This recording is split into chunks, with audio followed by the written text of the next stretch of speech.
Good morning all of you. आज हम Netherlands के विद्रोह के क्या कारण थे इस पर चर्चा करेंगे। कल हम स्पेन के पतन के कारणों के बारे में आप लोगों को बताया हमने कि स्पेन के पतन के क्या कारण थे। आज हम नीदरलैंड के विद्रोह का क्या कारण था इस बिंदु पर हम आज अध्ययन करेंगे। तो what was the causes of revolt of Netherland, today we will discuss on this point. Netherland के विद्रोह के कुछ प्रमुख कारण थे। पहला कारण था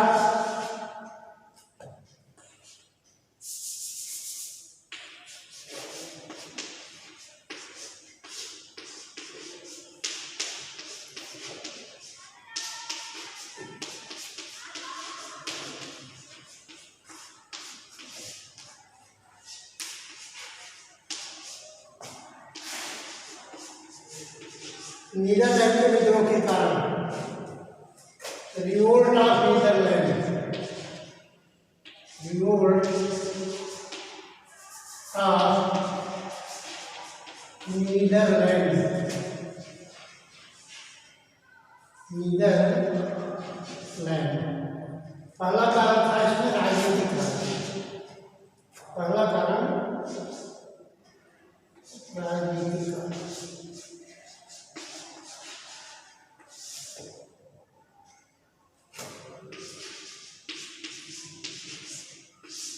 दूसरा कारण आर्थिक कारण।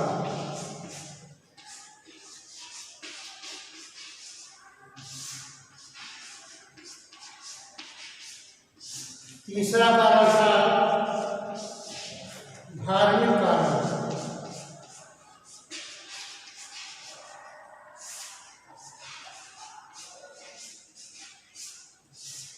चौथा कारण था व्यक्तिगत कारण। व्यक्तिगत कारण।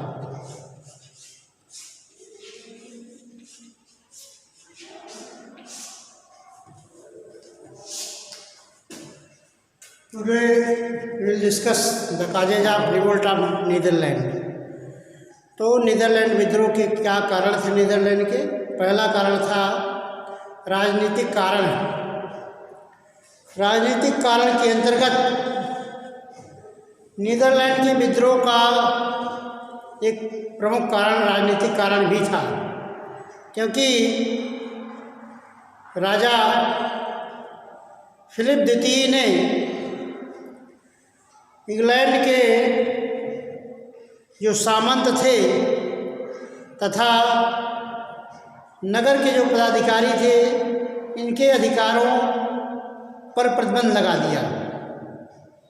इस तरह से प्रतिबंध लगाने के कारण लोगों में धीरे धीरे असंतोष व्याप्त हो गया। साथ ही साथ अन्य पदाधिकारियों के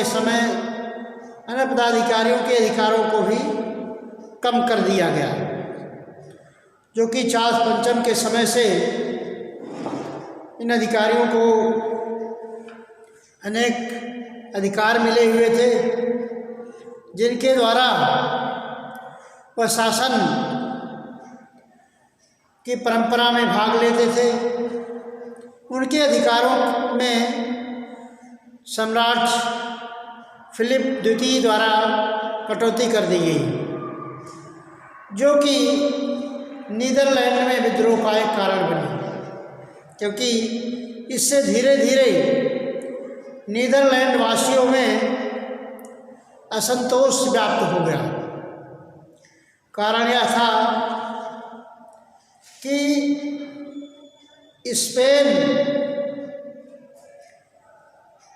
में का निवासी, क्योंकि इसका जन्म स्पेन में हुआ था, स्पेन का निवासी होने के कारण नीदरलैंड के लोग उसको कम पसंद करते थे, जिससे जनता के बीच इनके मध्य कोई सामंजस्य नहीं स्थापित था। इस तरह से धीरे धीरे जो पदाधिकारियों के अधिकारों में कटौती की गई, इससे काफ़ी असंतोष व्याप्त हो गया।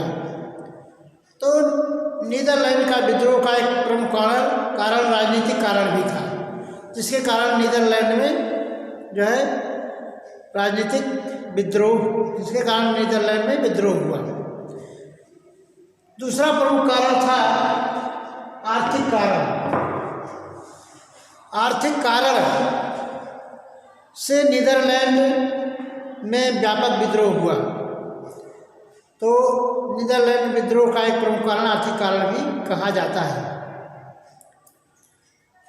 ऐसा इसलिए कि सम्राट चार्ल्स पंचम के द्वारा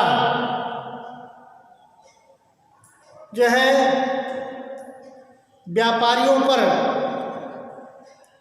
कर लगाया गया। सम्राट चार्ल्स पंचम द्वारा व्यापारियों पर कर लगाने से करों का बोझ व्यापारियों पर बढ़ गया काफ़ी। लेकिन वहाँ की संसद द्वारा, स्टेट्स जनरल के द्वारा इसका अनुमोदन कर दिए जाने से वहाँ के लोगों ने इसका विरोध नहीं किया। यद्यपि लोग करों के भार से काफ़ी दबे हुए थे। करों के भार से दबे होने के कारण लोगों के मन में इनके प्रति जो है अविश्वास उत्पन्न हुआ। लेकिन क्योंकि चार्ल्स पंचम का जन्म नीदरलैंड में हुआ था, जनता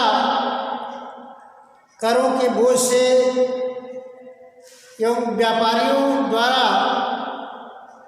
विद्रोह इसलिए नहीं किया गया क्योंकि वह वहाँ का निवासी था और उसके प्रति कुछ न कुछ श्रद्धा थी, इस कारण। लेकिन सम्राट चार्ल्स पंचम के पुत्र फिलिप द्वितीय ने जब शासन का भार संभाला तो अपनी आर्थिक अवस्था को सुदृढ़ करने के कारण उन्होंने व्यापारियों पर करों का अधिरोपण किया और इसका व्यापक विद्रोह हुआ। इस कारण से व्यापार में अवनति हुई, क्योंकि करों की वृद्धि से व्यापारियों पर बोझ जो पड़ा, व्यापारियों ने इसका विद्रोह किया। और इसलिए किया क्योंकि व्यापार जो है अत्यंत अवनत अवस्था में पहुंच गया, या व्यापार के विरुद्ध अवरोध उत्पन्न हुआ, क्योंकि बड़े से बड़े व्यापारी जो थे कर के बोझ से इतना त्रस्त हो गए कि उन्होंने व्यापार को छोड़ दिया। अर्थात कहने का तात्पर्य है कि वहाँ का व्यापारिक वर्ग जो बहुत बड़ा तबका था व्यापारियों का, वह सम्राट चार्ल्स फिलिप द्वितीय के व्यवहार से बहुत ही अप्रसन्न था, क्योंकि राज्य की स्थिति को सुदृढ़ बनाने के लिए राजा फिलिप द्वितीय ने जो है व्यापारियों पर कर का अधिरोपण किया, और व्यापारी चूँकि कर से बोझ के तले दबे होने के कारण उनका वैश्विक व्यापार काफ़ी ठप हो गया।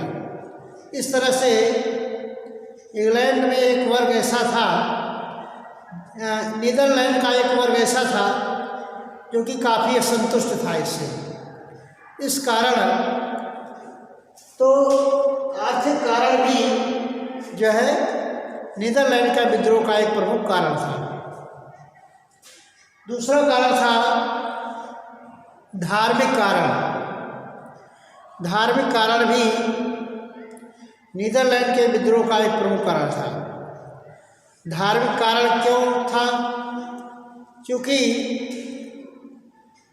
सम्राट चार्ल्स पंचम जो एक उदारवादी व्यक्ति था, जनता के बीच में सामंजस्य स्थापित करना चाहता था, वह जो है कैथोलिक रोमन कैथोलिक की पद प्रतिष्ठा को काफ़ी स्थापित किया और प्रोटेस्टेंटवाद का दमन किया, क्योंकि प्रोटेस्टेंट का प्रभाव जर्मनी से उठ करके विश्व के अनेक देशों में अपना प्रभाव बढ़ाया जा रहा था। मीन्स प्रोटेस्टेंटवादियों का प्रभाव अत्यंत तीव्र से बढ़ता जा रहा था। लेकिन उदारवादी होने के कारण एवं नीदरलैंड का निवासी होने के कारण इन्होंने प्रोटेस्टेंटवाद का दमन किया एवं रोमन कैथोलिकवाद को स्थापित करने का भरपूर प्रयास किया। लेकिन सम्राट चार्ल्स पंचम की मृत्यु के पश्चात राजा फिलिप द्वितीय, सम्राट फिलिप द्वितीय जब उत्तराधिकारी शासन का हुआ तो इसने जो प्रोटेस्टेंटवादियों का प्रभाव जर्मनी से होते हुए विश्व के अनेक देशों अर्थात नीदरलैंड में इनका प्रभाव बढ़ता जा रहा था, क्योंकि वह अत्यंत कट्टर था एवं प्रोटेस्टेंटवाद का घोर विरोधी था। इन्होंने प्रोटेस्टेंटवाद का दमन करने का दृढ़ निश्चय किया और पूरी तरह से प्रोटेस्टेंटवाद का दमन करने की कोशिश की। इसके लिए उन्होंने जो धार्मिक पदाधिकारी थे उनकी बहुत बड़ी मात्रा में नियुक्ति की, जैसे पोप, पादरी, कार्डिनल, आर्च बिशप इत्यादि धार्मिक पदाधिकारियों की बहुत बड़ी संख्या में नियुक्ति की गई, जिससे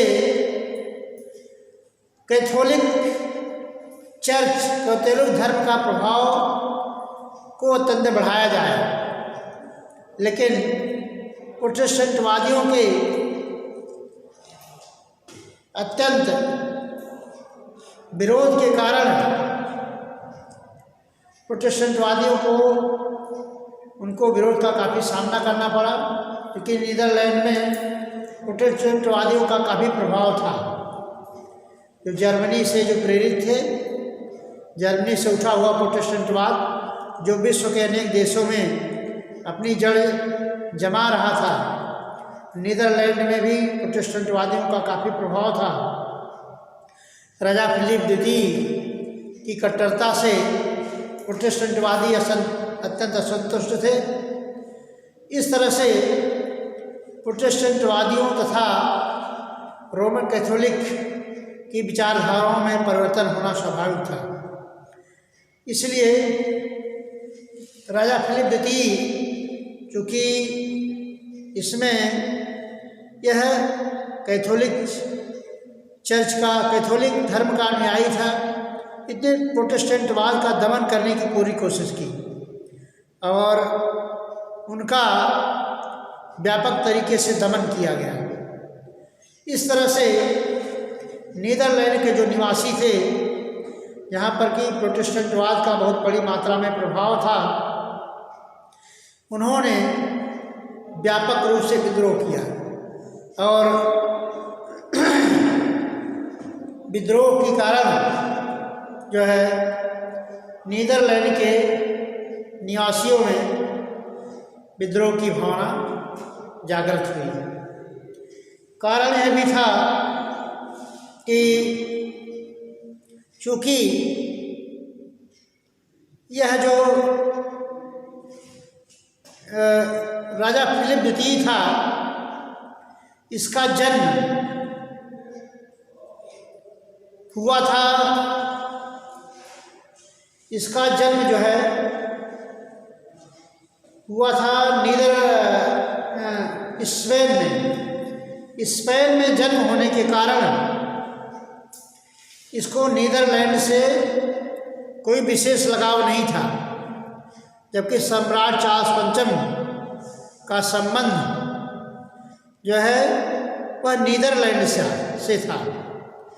नीदरलैंड का निवासी होने के कारण लोग उसको अपना स्वयं का मानते थे और स्वयं चार्ल्स पंचम भी नीदरलैंड के निवासियों का अत्यंत आदर सत्कार करता था तथा जनता के बीच उदारता सामंजस्य स्थापित करने की कोशिश किया। लेकिन राजा फिलिप द्वितीय जो अत्यंत कट्टर था, इन्होंने प्रोटेस्टेंटवाद के बढ़ते प्रभाव को समाप्त करने की कोशिश की, जिसके कारण जो है नीदरलैंड का विद्रोह होना स्वाभाविक था। और इसका एक कारण व्यक्तिगत कारण भी था। व्यक्तिगत कारण में चूँकि नीदरलैंड में विद्रोह इसलिए हुआ, सम्राट चार्ल्स पंचम जो है वह नीदरलैंड का निवासी था और उसने स्पेन पर शासन किया। उन्होंने स्पेन पर शासन किया, तो स्पेन के लोग प्रारंभ में उसको अपना नहीं मानते थे। यहाँ तक कि राजारोहण के बाद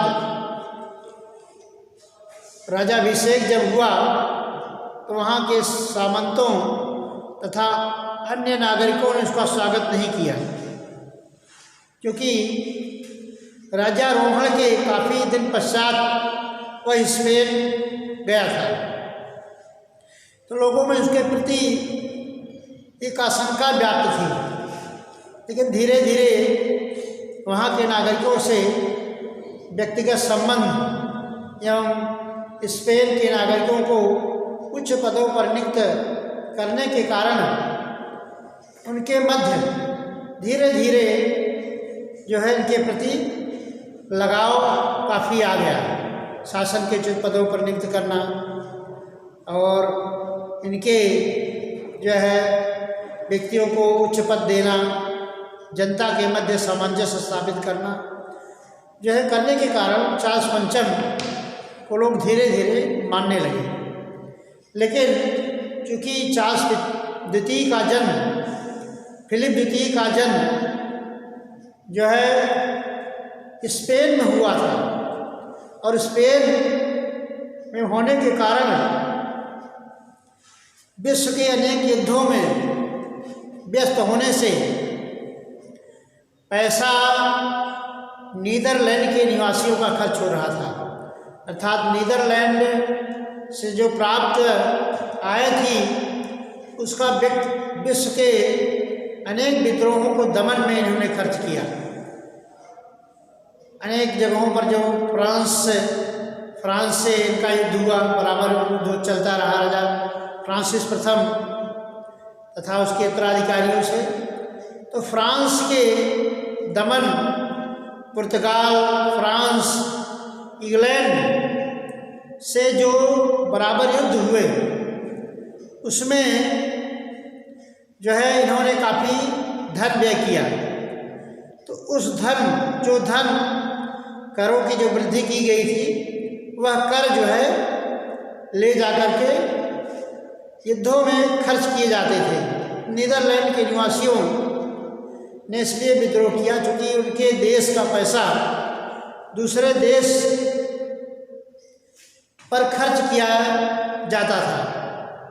विद्रोह का दमन करने के लिए जहाँ भी सैनिक विद्रोह होते थे या युद्धों में सम्राट में व्यस्त रहने के कारण उसके लिए पैसे की जो आवश्यकता होती थी, वहाँ पर कर की वृद्धि की गई।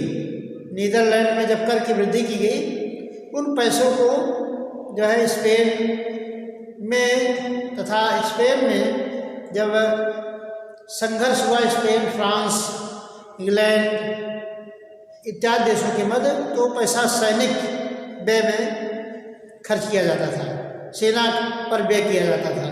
इस तरह से वहाँ के निवासियों में विद्रोह की भावना व्याप्त हुई। इस तरह से नीदरलैंड में विद्रोह का ये भी एक प्रमुख कारण था। और सम्राट चार्ल्स पंचम के द्वारा जो नीति अपनाई गई थी, उस नीति से अत्यंत कट्टरता से राजा फिलिप द्वितीय ने उस नीति का अत्यंत कट्टरता से पालन किया, क्योंकि कैथोलिक चर्च का अनुयायी होने के कारण, स्पेन का निवासी होने के कारण नीदरलैंड के लोग जो है इसको पसंद नहीं करते थे। साथ ही साथ फिलिप द्वितीय का नीदरलैंड से इतना लगाव भी नहीं था, वह इसलिए काफ़ी नीदरलैंड में इन्होंने काफ़ी अत्याचार किया। इससे नीदरलैंड के निवासी असंतुष्ट थे और उन्होंने विद्रोह किया। इसके अलावा जो है कुछ ऐसे अन्य कारण थे जिसके द्वारा जो है जो कि नीदरलैंड के विद्रोह का एक प्रमुख कारण बना। जैसे जो है नीदरलैंड में विद्रोह का कारण क्या था, जैसे नीदरलैंड के निवासियों में जो असंतोष व्याप्त हुआ, उसमें एक नियुक्ति की गई मार्गरेट। इन्होंने क्या किया, एक भूल की कि अपनी बहन मार्गरेट को जो है एक जगह का उत्तराधिकारी बना दिया। इस तरह से वह भी विद्रोह का एक कारण बना। और अल्वा के नेतृत्व में जो है एक सेना भेजी गई, जो कि जिसने कि विद्रोह का दमन किया पूरी तरह से। तो इस तरह से नीदरलैंड के विद्रोह के अनेक कारण थे। इन कारणों के आधार पर हम अध्ययन करके कह सकते हैं कि नीदरलैंड में जो विद्रोह हुआ, इसके कारण जो है स्वर्गीय राजवंश के प्रति लोगों में जो अविश्वास की स्थिति उत्पन्न हुई, इसके कारण नीदरलैंड में विद्रोह हुआ, जिसके कारण से शासन की नींव हिल गई। और बाद में जो है सम्राट चार्ल्स पंचम ने जो नीति अपनाई थी, उस नीति के विरुद्ध जाकर के राजा फिलिप द्वितीय ने नीदरलैंड के निवासियों को अपना विद्रोही बना दिया, जो कि विद्रोह का प्रमुख कारण बना। तो इसमें इस टॉपिक में एक महत्वपूर्ण प्रश्न बनता है, इसको नोट कर लीजिए, क्योंकि ये परीक्षा की दृष्टि से काफ़ी महत्वपूर्ण होगा।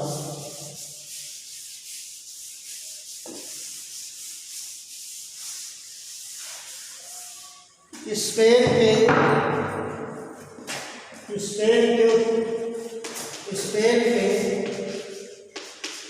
उत्थान उत्थान एवं पतन के क्या कारण थे?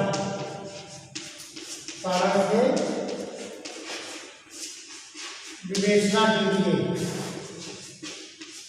विवेचना कीजिए, विवेचना कीजिए। दूसरा प्रश्न इसमें उत्पन्न कर सकता है कि चार्ल्स पंचम